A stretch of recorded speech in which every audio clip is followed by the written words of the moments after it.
नमस्कार दोस्तों, जागृति क्लासेज के ऑनलाइन प्लेटफॉर्म पे आपका स्वागत है। पिछली क्लास में हम लोग डिस्कस कर रहे थे अधिगम के सिद्धांत, और पिछली क्लास में हमने डिस्कस किया था थॉर्नडाइक का अधिगम का सिद्धांत। थॉर्नडाइक के अधिगम के सिद्धांत के बाद में आज जो हमारा अधिगम का सिद्धांत आता है उस सिद्धांत का नाम है आई.बी. पावलोव का अधिगम का सिद्धांत। इनका पूरा नाम था इवान पेत्रोविच पावलोव। क्या नाम था? Ivan Petrovich Pavlov.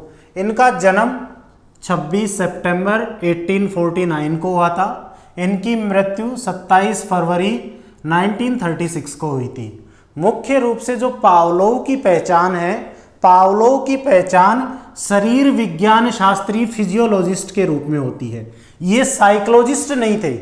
ये कौन थे? ये फिजियोलॉजिस्ट थे, मतलब शरीर विज्ञान शास्त्री थे ये, ना कि मनोवैज्ञानिक थे ये। और ये कहाँ के थे? ये मुख्य रूप से रूस के थे। इन्होंने अपना अधिगम का सिद्धांत दिया और अधिगम के सिद्धांत के कारण इनको 1904 में, कौन से सन में? 1904 में इनको नोबेल पुरस्कार दिया गया। क्या दिया गया? नोबेल पुरस्कार दिया गया इनको। जो इन्होंने अधिगम का सिद्धांत था, उस अधिगम के सिद्धांत के कारण इनको 1904 में नोबेल पुरस्कार दिया। इस सिद्धांत, इन्होंने जो सिद्धांत दिया था, इस सिद्धांत के नाम देख लेते हैं हम, क्या क्या नाम है। इसको हम अनुकूलित अनुक्रिया का सिद्धांत कहते हैं, इसको हम संबंध प्रत्यावर्तन का सिद्धांत कहते हैं, इसको हम शास्त्रीय अनुबंधन का सिद्धांत कहते हैं, इसको हम CR थ्योरी कहते हैं, क्लासिकल कंडीशनिंग थ्योरी या कंडीशनल रेस्पॉन्स थ्योरी। इसको हम परंपरा अनुबंधन का सिद्धांत कहते हैं, इसको हम टाइप S अनुबंधन का सिद्धांत कहते हैं, और इसको हम अनुबंधित अनुक्रिया का सिद्धांत कहते हैं। ये इस सिद्धांत के प्रमुख रूप से कुछ उपनाम हैं। अनुकूलित अनुक्रिया का सिद्धांत, संबंध प्रत्यावर्तन का सिद्धांत, शास्त्रीय अनुबंधन का सिद्धांत, क्लासिकल कंडीशनिंग या कंडीशनल रेस्पॉन्स थ्योरी, परंपरा अनुबंधन का सिद्धांत, टाइप S अनुबंधन का सिद्धांत और अनुबंधित अनुक्रिया का सिद्धांत। अगर हम पावलोव की बात करें तो पावलोव ने जो अपना प्रयोग है वो किसके ऊपर किया था? पावलोव ने अपना प्रयोग भूखे कुत्ते पर किया था। थॉर्नडाइक ने किस पे किया था? थॉर्नडाइक ने भूखी बिल्ली पर किया था। सबसे पहले थॉर्नडाइक ही ऐसे मनोवैज्ञानिक थे जिन्होंने पशुओं पर अपना प्रयोग करना प्रारंभ किया था। और इसी कड़ी में पावलोव ने किसके ऊपर प्रयोग किया? पावलोव ने प्रयोग किया था भूखे कुत्ते पर। इनके अधिगम के सिद्धांत में जो स्वाभाविक उद्दीपक है, स्वाभाविक उद्दीपक का मतलब है जिसके ऊपर कोई कंडीशन नहीं लगी हुई हो, अनकंडीशनल स्टिमुलस, जिसके ऊपर कोई किसी प्रकार की कोई कंडीशन नहीं हो, किसी प्रकार की कोई शर्त नहीं लगाई गई हो। तो स्वाभाविक उद्दीपक क्या है? भोजन है। अस्वाभाविक उद्दीपक क्या है? घंटी है। प्रतिक्रिया क्या होती है? केवल घंटी के बजने पर लार का आना, ये प्रतिक्रिया है। जब घंटी बजती है और घंटी की आवाज को सुनकर के कुत्ता लार अपने मुंह में लेके आ जाता है, उसको किसका नाम दिया? प्रतिक्रिया का नाम दिया। अब अगर हमें पावलोव के सिद्धांत को समझना है तो पावलोव के सिद्धांत में हमें मुख्य रूप से 4 चीजों को जानना बड़ा जरूरी है। और उन 4 चीजों को अगर आपने रट लिया तो आपको पावलोव से संबंधित जो उनका अधिगम का सिद्धांत है, इसको समझने से कोई नहीं रोक सकता और बड़ी अच्छी तरीके से समझ में आएगा। 4 चीजें याद रखनी है। एक सबसे पहला है अनकंडीशनल रेस्पॉन्स स्टिमुलस। देखो नाम से पता लग रहा है हमें, अनकंडीशनल, जिसके ऊपर कोई शर्त नहीं हो, बिना किसी शर्त के कोई भी काम किया जा रहा हो, बिना किसी शर्त के कोई काम किया जाएगा तो उसको हम क्या बोलेंगे? उसको हम बोलेंगे स्वाभाविक उद्दीपक। क्या बोलेंगे? स्वाभाविक, जो ऑटोमेटिकली हो रहा है, बिना किसी कंडीशन के बिना हो रहा है, ऑटोमेटिकली हो रहा है, उसको हम क्या बोलेंगे? उसको हम बोलेंगे स्वाभाविक उद्दीपक। और जब स्वाभाविक उद्दीपक होगा तो अनुक्रिया भी कैसी होगी, स्वाभाविक होगी। इसलिए इसको हमने क्या बोला, यूसीआर अनकंडीशनल रेस्पॉन्स, स्वाभाविक अनुक्रिया। अब इस अनकंडीशनल को हमने क्या कर दिया, कंडीशनल कर दिया। क्या कर दिया, कंडीशनल कर दिया। उससे पहले कुछ कंडीशन लगा दी हमने, कुछ शर्त लगा दी, और उसको हम क्या बोलेंगे, उसको हम बोलेंगे अस्वाभाविक उद्दीपक। जब हम कंडीशन लगा करके और कुछ काम कर रहे हैं तो हमारी प्रतिक्रिया भी कैसी होगी, हमारी प्रतिक्रिया भी अस्वाभाविक ही होगी। कैसी होगी, अस्वाभाविक ही होगी। इन्होंने मुख्य रूप से जब अपना प्रयोग किया तो प्रयोग किस प्रकार से किया, एक कुत्ते को बांध दिया गया, एक खूंटे के ऊपर इस कुत्ते को बांध दिया गया। ये भूखा कुत्ता था और इस कुत्ते के सामने यहाँ पे एक भोजन का जार रख दिया गया और इस तरफ एक घंटी लगा दी गई। जैसे ही कुत्ते को भोजन देने के लिए गया व्यक्ति, तो भोजन की गंध को सूंघ करके और ऑटोमेटिकली कुत्ते के मुंह में क्या आने लग गई, लार आने लग गई। भोजन की गंध को देख करके, भोजन की सुगंध को स्मेल पहुंचते ही क्या आने लग गई, लार आने लग गई। उन्होंने क्या किया कि भोजन देने के कुछ सेकंड पहले घंटी बजाना प्रारंभ कर दिया। कुछ सेकंड पहले, जैसे कुछ सेकंड पहले घंटी बजाना प्रारंभ कर दिया और फिर भोजन दिया। क्या दिया, भोजन दिया। और जैसे भोजन दिया तो कुत्ते के क्या आ गई, लार आ गई। तो मुख्य रूप से ये प्रयोग बार बार दोहराया गया। तो कुत्ते ने क्या समझ लिया कि घंटी का संबंध किससे है, भोजन से है। अगर घंटी बजेगी तो भोजन जरूर मिलेगा, और जैसे ही भोजन मिलेगा, भोजन की गंध को देख करके लार आएगी, तो वो घंटी को देख करके भी लार आने लग जाएगी। तो मुख्य रूप से इन्होंने क्या किया, प्रयोग करने से पहले जो कंडीशन थी उसको पहले एग्जामिन किया। प्रयोग करने से पहले क्या कंडीशन थी, प्रयोग करने से पहले भोजन दिया जाता था, यूसीएस था, तो क्या हुआ, यूसीआर लार आई। भोजन के देने पर लार आई, अच्छी बात है, आएगी। जब उसके पास भोजन की गंध पहुंचेगी तो लार ऑटोमेटिकली आएगी। हुआ क्या, मैंने बताया कि भोजन देने के कुछ समय पहले क्या किया गया, घंटी बजाई गई। इसलिए घंटी कौन सा रेस्पॉन्स स्टिमुलस है, घंटी कंडीशनल स्टिमुलस है। कौन सा स्टिमुलस है, कंडीशनल स्टिमुलस है। जब घंटी बजाई गई, घंटी बजाने के बाद भोजन दिया गया तो क्या आया, लार आई।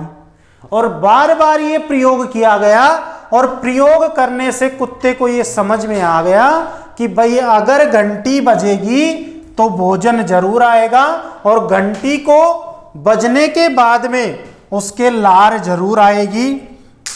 क्यों, क्योंकि घंटी के बजते ही भोजन दिया जाएगा, और भोजन को देख करके लार आ रही है। तो केवल उन्होंने घंटी बजाई और लार आई। अब इस प्रयोग को आप अपनी जीवन के ऊपर अप्लाई करो। कैसे अप्लाई करना है हमें, हम छोटी कक्षाओं में जब हम पढ़ते हैं, स्कूल में जाते हैं, और स्कूल के टाइम पे जब इवनिंग टाइम होता है या जब छुट्टी का टाइम होता है, छुट्टी के टाइम पे कई बार हम लोग जो चपरासी होता है उस चपरासी की तरफ निगाह रखते हैं, क्योंकि हमारे पास घड़ी तो होती नहीं है। हम चपरासी की तरफ निगाह रखते हैं, और जैसे ही चपरासी, हमें पता है कि अब छुट्टी होने वाला है, तो चपरासी जैसे ही अपनी कुर्सी से उठ करके जाने लगेगा तो हम तुरंत क्या करते हैं, तुरंत अपनी कॉपी किताब को बंद करके और किस में डाल लेते हैं, बैग में डाल लेते हैं। क्यों डाल लेते हैं, क्योंकि हमने उस छुट्टी का संबंध किससे लगा लिया, उस छुट्टी का संबंध लगा लिया चपरासी के उठने से। चपरासी उठ के जाएगा और घंटी बजाएगा तो क्या हो जाएगी, छुट्टी हो जाएगी। अब बाई चांस कई बार ऐसा होता है कि चपरासी किसी अदर काम से जाता है और हम लोग क्या करते हैं, हम ये सोचते हैं कि शायद चपरासी घंटी बजाने जा रहा है, और हम उसकी उस प्रतिक्रिया को किस रूप में मानते हैं, छुट्टी के रूप में मानते हैं। परंतु कई बार वो किसी और काम से भी उठ के जाता है तो हम क्या मान लेते हैं कि शायद घंटी बजाने जाएगा, शायद हमारी छुट्टी हो गई। और हम जो छुट्टी होने की जो प्रतिक्रिया है वो उसके उठने से ही संबंधित कर लेते हैं। किससे संबंधित कर लेते हैं, उठने से ही संबंधित कर लेते हैं। इसको एक उदाहरण से और समझते हैं। हमने जो ग्रामीण क्षेत्र से जो बच्चे हैं उनको जल्दी समझ में आएगा ये, जब खेत में पशु आने लग जाते हैं रात के टाइम पे, तो हम लोग पशुओं से बचाव करने के लिए एक बीजुका लगाते हैं, एक मानव की आकृति ऐसी बना करके लकड़ी की, और उसके ऊपर मानव के कपड़े पहना देते हैं और ऊपर उसका सिर लगा देते हैं, कुछ इस तरह की गोल वस्तु, और उसको ऐसे लगा देते हैं। अब दूर से जब अंधेरे में वह पशुओं को वो आकृति दिखाई देती है तो पशु उसको क्या समझने लग जाते हैं, पशु उसको मानव समझने लग जाते हैं, और उस आकृति को देख करके पशु भागने लगते हैं। क्या भागने लगते हैं? पशु भागने लगते हैं। तो उस बीजुके का संबंध किससे लगा देते हैं? उस बीजुके का संबंध मानव के खुद की आकृति से लगा देते हैं कि वास्तव में वहां पे मानव खड़ा हुआ है। क्लियर है? इसको एक और उदाहरण से समझते हैं। अगर किसी बालक की या अगर किसी व्यक्ति की, कॉलेज वाले बच्चे की प्रेमिका छोड़ के भाग जाए, तो उस प्रेमिका के जो दिए हुए गिफ्ट होते हैं उन गिफ्ट को देख करके और वो बच्चा रोने लग जाता है। क्यों रोता है? क्योंकि उन गिफ्ट का संबंध, उन गिफ्ट की भावनाएं किससे लगा लेता है? उस प्रेमिका से लगा लेता है। बच्चा रोता रहता है, और छोटा जो बच्चा होता है, हमें पता है कि छोटा बच्चा जब भी रोएगा तो माँ को दूध पिलाने के लिए वो बोलता है कि भाई मुझे भूख लग गई और मुझे दूध पीना है। छोटा बच्चा रो रहा है, एकदम से क्या हुआ, जैसे ही बच्चा रोने लगा और माँ उधर से उस बच्चे को आती हुई दिखाई दे गई, तो बच्चा ऑटोमेटिकली माँ को आता हुआ देख करके और चुप हो जाएगा। क्यों? क्योंकि उसे पता है कि माँ मेरे पास आएगी और मुझे दूध पिलाएगी और उसकी भूख शांत हो जाएगी। तो इस तरह के कई सारे उदाहरण हैं हमारे। जैसे सर्कस में जो मदारी होता है, वो मदारी जो बंदरों को और जो शेर को ट्रेन जिस अधिगम के सिद्धांत के द्वारा किया जाता है, जिस प्रयोग के द्वारा किया जाता है, वो यही प्रयोग है। तो मुख्य रूप से ये कुछ इसके उदाहरण है। सर्कस में जानवरों को तैयार करना भी इसी उदाहरण के अंतर्गत आता है।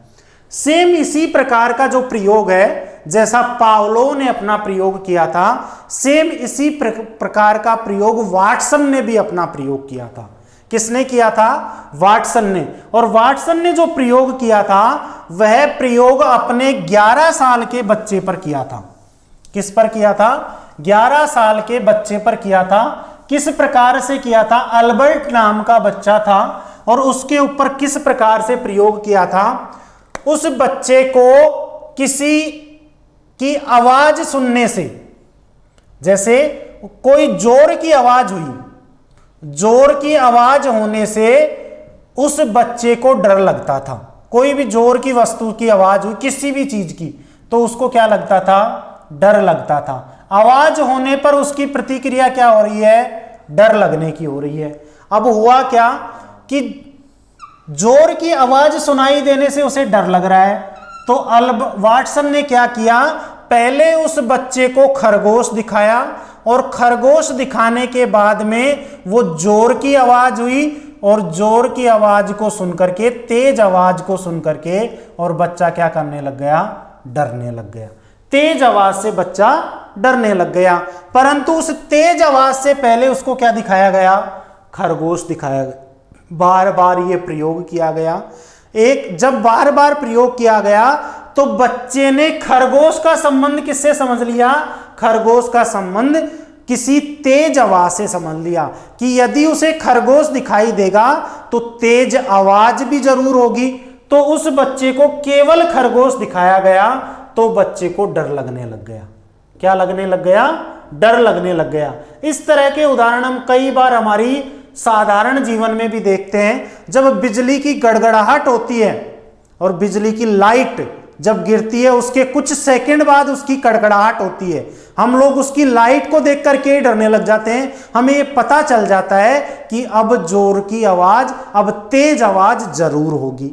कई बार हमने ये भी देखा है, छोटा जो बच्चा होता है वो यदि किसी पशु या जानवर से डरता है तो हम लोग क्या करते हैं? हम लोग मुख्य रूप से अपने गोद में उठा करके उस बच्चे को उस जानवर के पास लेके जाते हैं, उस जानवर के ऊपर हम हमारा खुद का हाथ घुमाते हैं, खुद उस जानवर को थोड़ा सहलाने की कोशिश करते हैं, फिर बच्चे को कहते हैं देखो ये जानवर बिल्कुल भी आपको कुछ भी नहीं कहेगा, ये पशु आपको बिल्कुल भी कुछ भी नहीं कहेगा, आप इस पशु के साथ आराम से कंफर्टेबल हो सकते हैं। कई बार क्या होता है, जब बार बार हम इस तरीके का करते हैं तो बच्चे का डर है जो दूर हो जाता है, और जब हम बच्चे के साथ नहीं होते हैं तो बच्चा खुद भी जाकर के उस पशु एवं उस जानवर के साथ खेलने लगता है। ये भी किसका उदाहरण है? ये भी अनुकूलित अनुक्रिया का उदाहरण है। क्लियर है? तो वाटसन ने भी अपना प्रयोग किस पे किया? वाटसन ने अपना प्रयोग 11 माह के बच्चे अल्बर्ट पर किया था। अब इस सिद्धांत का शैक्षणिक महत्व क्या है, इसको भी हमें समझना जरूरी है। इस सिद्धांत का मुख्य रूप से प्रयोग कहां किया जाता है या इसका शैक्षणिक महत्व क्या है, हमें इसको भी समझना जरूरी है कि जो पावलोव ने अपना शास्त्रीय अनुबंधन का जो सिद्धांत दिया था, इस सिद्धांत का हम बच्चे के ऊपर किस प्रकार से प्रयोग करते हैं, हमें यह समझना जरूरी है। मुख्य रूप से अगर देखा जाए तो पावलोव का जो सिद्धांत है, पावलोव के सिद्धांत का जो शैक्षणिक महत्व है, कौन सा महत्व? शैक्षणिक महत्व। सबसे पहले अगर हम लोग बात करें, फर्स्ट में अगर बात करें तो इस सिद्धांत का जो प्रयोग है वो बच्चों के शैक्षिक प्रयोग कहां पे होता है इसका? बच्चों में यदि अनुशासन की भावना पैदा करनी है, कौन सी भावना? अनुशासन की भावना पैदा करनी है। अनुशासन की भावना पैदा करने के लिए इस सिद्धांत का प्रयोग किया जाता है। अनुशासन की भावना पैदा करना कैसे? जैसे हम लोग जब हम सरकारी स्कूल में पढ़ते थे तो हमें ये पता है कि सरकारी स्कूल में जब बच्चे किसी से कंट्रोल नहीं होते थे तो एक पीटीआई होता था, शारीरिक शिक्षक जिसको हम बोलते हैं, वही बच्चों को कंट्रोल करता था। और वह कैसे कंट्रोल करता था? पीटीआई एक पतली सी वो रखता था हथियार अपना, वो किसी पेड़ से तोड़ करके लाया हुआ पतला सा हथियार रखता था, और उस पतले से हथियार की इतनी बढ़िया वो करता था, मरम्मत करता था कि बच्चे ऑटोमेटिकली लाइन में लग जाते थे। अब होता क्या था, जनरली पीटीआई 2-3 बार कह देता था कि बेटा वो लाइन में लग जाओ, लाइन में लग जाओ, और सरकारी स्कूल वाले बड़े ढीठ होते थे, आपको पता ही है, क्योंकि कहते हैं ना कि लातों के भूत बातों से कभी नहीं मानते, और सरकारी स्कूल वाले ढीठ होते थे, हाँ ठीक है कह रहा है, कहने दो, मटरगस्ती करते रहते थे। और जैसे ही पीटीआई उठ करके और एकदम से रूम की तरफ जाता था तो हमें आभास हो जाता था कि अब वो अपना हथियार लेके आने वाला है, तो हम लोग क्या करते थे? तुरंत लाइन में लग जाते थे। तो इस सिद्धांत का प्रयोग कहां किया जा रहा है? अनुशासन की भावना को पैदा करने में या अनुशासन कायम रखने में इस सिद्धांत का प्रयोग किया जाता है। दूसरा, डर की भावना को दूर करने में। कौन सी भावना को? डर की भावना को दूर करने में। किसी बच्चे को डर लगता है किसी जानवर से या पशु से, तो हम इस सिद्धांत का प्रयोग करेंगे। कौन से सिद्धांत का? डर की, इसके अनुकूलित अनुक्रिया के सिद्धांत का। यदि बालक में किसी आदत का निर्माण करना है, आदत के निर्माण में भी इस सिद्धांत का प्रयोग किया जाता है। हमें कुछ शब्द बोलने नहीं आते, भाषा के निर्माण में भी, भाषा विचार में, भाषा निर्माण में भी इस सिद्धांत का प्रयोग किया जाता है, भाषा निर्माण में। और आदत के निर्माण में भी कोई हैबिट डालनी है तो हम इस सिद्धांत का प्रयोग करेंगे। हमें ये हैबिट डालनी है कि हमें सुबह टाइम से उठ करके पढ़ना है, तो हम लोग क्या करेंगे? 3-4 दिन अलार्म भरेंगे और अलार्म से हम क्या करेंगे? उठने लग जाएंगे। कई बार ऐसा होता है जनरली कि बिना अलार्म बजे हुए ही ऑटोमेटिकली हम लोग उठने लग जाते हैं। तो बच्चे में किसका निर्माण हो रहा है? आदत का निर्माण हो रहा है। और बच्चे के भाषा निर्माण में भी इस सिद्धांत का प्रयोग किया जाता है। और लास्ट, बच्चे के समाजीकरण में भी इस सिद्धांत का प्रयोग किया। यदि बच्चे को सोशलाइजेशन की प्रक्रिया सिखानी है, समाजीकरण के समाजीकरण सिखाने के प्रयोग में भी इसका प्रयोग किया जाता है कि बच्चे को सोशलाइजेशन सिखाना है। कई बार बच्चे समाज के नियमों को नहीं मानते हैं तो समाज क्या करता है, समाज उनको जाति से बाहर निकाल देता है, समाज उनको कुछ दंड देता है, तो बच्चे में उस आदत का निर्माण हो जाता है और बच्चा समाज के नैतिक मूल्यों के अनुसार, समाज के रीति रिवाजों के अनुसार, समाज की प्रथाओं के अनुसार काम करने लग जाता है। और मोस्ट इंपॉर्टेंट लास्ट में सिद्धांत का जो प्रयोग है, पावलोव के अनुकूलित अनुक्रिया का जो सिद्धांत है, इस सिद्धांत ने शिक्षा के क्षेत्र में, किसके क्षेत्र में, शिक्षा के क्षेत्र में दृश्य श्रव्य सामग्री का, दृश्य श्रव्य ऑडियो विजुअल, दृश्य श्रव्य सामग्री का प्रयोग करना सिखाया। दृश्य श्रव्य सामग्री का प्रयोग करना सिखाया। इस सिद्धांत ने सबसे पहले शिक्षा मनोविज्ञान के क्षेत्र में ऑडियो विजुअल टेक्निक जो होती है उसका प्रयोग किस प्रकार से किया जाए, इसी सिद्धांत की देन है। तो मैं उम्मीद करता हूं कि आपको जो पावलोव का अधिगम का सिद्धांत है वो आपको समझ में आया होगा। इस वीडियो को लाइक कीजिए, शेयर कीजिए, सब्सक्राइब कीजिए और जितने ज़्यादा से ज़्यादा कमेंट हो सके कमेंट कीजिए। घर पे रहिए, सेफ रहिए, सुरक्षित रहिए। जय हिंद।